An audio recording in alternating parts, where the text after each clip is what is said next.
আসসালামু আলাইকুম। সংযুক্ত আরব আমিরাত বা দুবাইতে সকল প্রবাসীদের জন্য সাধারণ ক্ষমা ঘোষণা করেছে।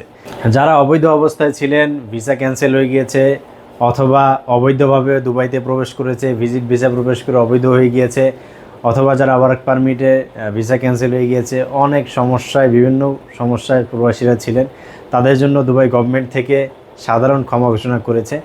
আগামী 2 মাস পর্যন্ত 2 মাসের মধ্যে যাদের যে কোনো ধরনের যে কোনো সমস্যা, আপনারা জরিমানা ছাড়াই কিন্তু আপনারা সেখানে বৈধ হওয়ার চান্স আছে।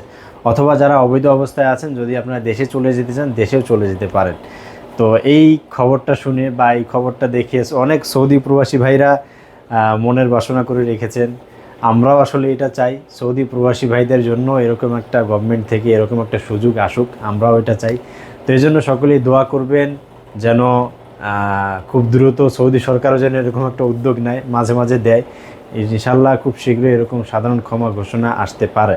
দুবাইতে তো প্রবাসীদের জন্য সাধারণ ক্ষমা ঘোষণা করেছে, কিন্তু সবচেয়ে দুঃখের বিষয় হচ্ছে দুবাইতে প্রায় 57 বাংলাদেশি যে বৈষম্য বিরোধী ছাত্র আন্দোলন চলাকালীন সময়ে তারা মিছিল মিটিং করেছিল, যেই কারণে তাদেরকে বিভিন্ন মেয়াদি সাজা প্রদান করা হয়েছে।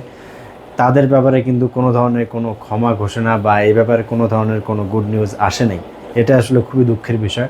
তো ইনশাল্লাহ আমাদের দেশের সরকার এই ব্যাপারটা নিয়ে কাজ করবে এবং আমাদের যে কূটনৈতিক হাত আছে সেই দিক থেকে তারা চেষ্টা করবে এই ব্যাপারটা নিয়ে আলোচনা করার, এবং আমরাও আকুল আবেদন করব এই বিষয়টি যে 57 বাংলাদেশি বিভিন্ন মেয়াদি সাজা প্রদান করা হয়েছে, এই ব্যাপারটা যেন তাদের প্রতি শিথিল করা হয় এবং তাদেরকে যেভাবে হোক তাদের নিজের দেশে ফেরত যাওয়ার মতো সুযোগ করে দেওয়া হয়। তো প্রবাসী ভাইরা সদা সর্বদাই সঠিক তথ্য এবং সঠিক নিউজ পেতে আমাদের সাথেই থাকবেন এবং আজিসাম ট্রাভেলস অ্যান্ড ট্যুরিজমের পাশেই থাকবেন। আসসালামু আলাইকুম।